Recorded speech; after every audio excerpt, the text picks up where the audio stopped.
동문 오디오북 둘째 날 11월 28일 일요일 사랑 어린 호소 첫째 천사의 기별에 담긴 영원한 복음. 일찍이 천사들은 베들레헴에 내려와 구주의 초림에 대한 좋은 소식을 선포하였다.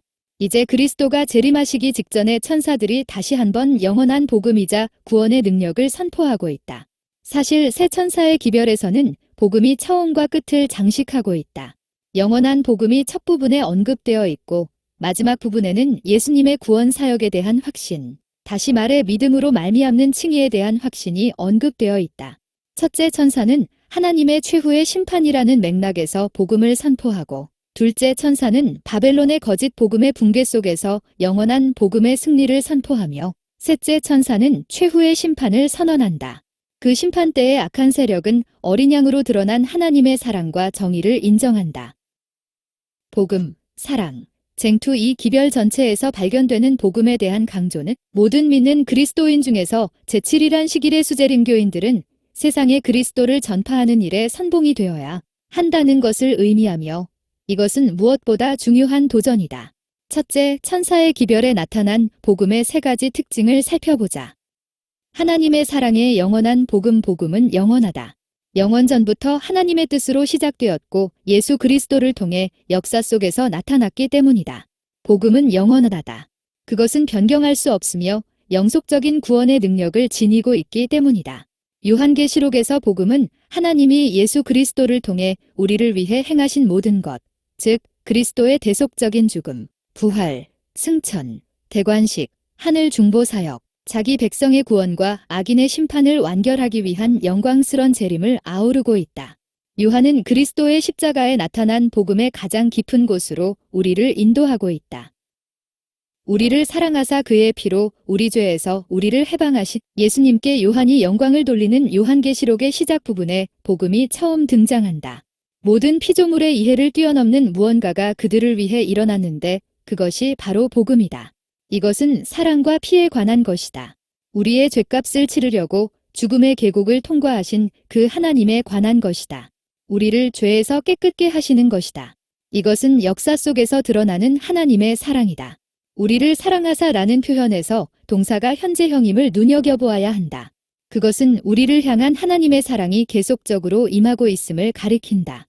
요한에 따르면 이 독특한 사랑은 십자가에서 하나님의 아들이 치른 희생적 죽음에서 나타났다. 불의를 해방하신 과거 시제임을 주목하라. 피 흘려 희생하신 그 사랑으로 죄의 세력은 꺾였고 우리는 자유를 얻어 하나님을 섬길 수 있게 되었다.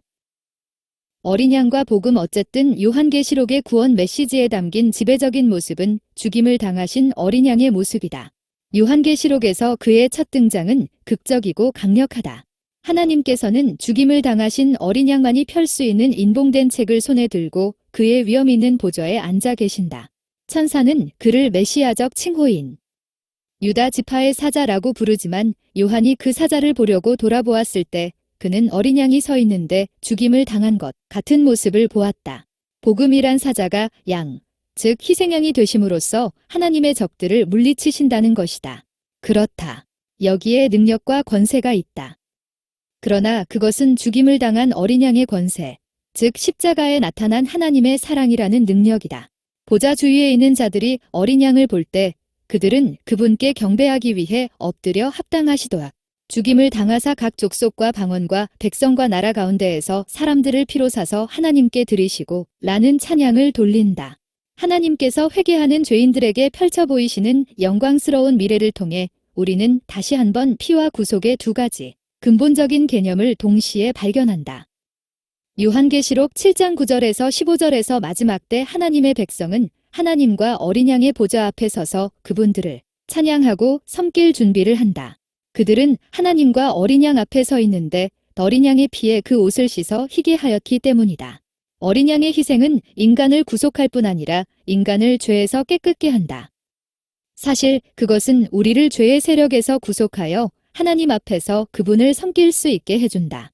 어린 양의 희생적 죽음이 이 영광스러운 해방을 이루었기 때문에 이제 우리는 용과 맞서 싸우는 우주적 쟁투에서 어린 양과 함께 할 수 있으며 어린 양의 피와 자기들이 증언하는 말씀으로써 그를 이길 수 있다. 이 과정 속에서 두 가지 요소가 자연스레 이어진다. 그리스도의 희생으로 승리를 얻게 된 것, 그리고 하나님이 어린 양을 통해 우리에게 해주신 일을 증언하는 것이다. 요한계시록에서 어린 양은 영원한 복음의 체현이다. 복음과 쟁투복음은 싸움 속에서 선포되었고 반역의 이야기에서 한 부분을 차지한다. 그 반역은 하늘에서 시작했고 인류를 포로로 잡았다. 쟁투의 끝이 다가오자 용은 속임수와 박해를 통해 하나님의 백성을 이기고자 한다. 그는 배도한 기독교를 통합하며 귀신적인 새 영의 메시지, 강신술을 이용해 땅의 왕들에게 지지를 받는다. 같은 시각, 하나님은 새 천사의 기별을 통해 모든 민족과 종족과 방언과 백성 중에서 자신의 마지막 백성을 모으시며 그리스도의 재림을 준비케 하신다. 이 마지막 싸움에서 승리는 오직 어린 양의 피를 통해서만 가능하다. 결론, 복음은 우주적 쟁투에 관한 유일한 해결책으로 온 세상에 선포되어야 한다. 새 천사는 진리를 받고 권능으로 세상에 복음을 전하는 자들을 의미한다. 재림교회 기별의 핵심이 무엇인지가 여기서 드러난다. 그것은 다름 아닌 복음이다. 우리는 말과 행동으로 어린 양의 피의 충만함을 선포하는 일에 오롯이 집중해야 한다. 복음을 명확히 이해할 뿐 아니라 그 복음이 우리 삶에서 실현되어야 한다. 그 복음으로 우리는 타인을 사랑하고 섬기는 사람이 되어야 한다. 우리 교회와 기관은 그분께 전적으로 헌신한 삶을 통해 어린 양의 사랑을 드러내는 곳이 되어야 한다. 묵상을 위한 질문. 1. 새 천사의 기별에서 왜 복음을 발견해야만 하는가? 2. 요한계시록의 심판 메시지가 두려운가? 그렇다면 반대로 아니라면 그 이유는? 3. 요한계시록에 나타난 어린 양과 복음을 세속적인 세상에 어떻게 효과적으로 전달할 수 있을까?